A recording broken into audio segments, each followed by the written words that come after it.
Hey, this is Chris Velazco with TechCrunch, and let me pose a question to you. Let's say you're a smartphone company and you've just made a really impressive, really well-received device.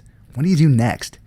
Well, if you're HTC, your answer is to take that device, mess around with the insides a little bit, and make the whole thing just a little bit smaller. Today we're taking a brief look at the newly announced HTC One Mini, which should start hitting shelves in certain markets this August.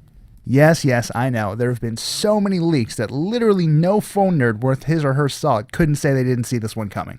HTC has left nearly everything in terms of industrial design the same, and that means the One Mini feels every bit as sturdy as its big brother. Now, as much as I like holding the full-size one in my hand, after a while I started to like the way the One Mini felt just a little bit more. It's very dense and very compact, very reassuring. Naturally, HTC has had to make a few concessions while trying to bring its full-size flagship down to a more pocketable size. It sports a 4.3-inch display running at 720p, for instance. Now that's down from the 4.7-inch display running at 1080p that we saw on the full-size one. The One Mini also took a hit in the horsepower department, but not by a whole lot. It runs a 1.4 GHz dual-core Snapdragon S4 processor along with 1 GB of RAM. Those front-facing BoomSound speakers are back, as is the Ultrapixel camera, except with a minor and important change.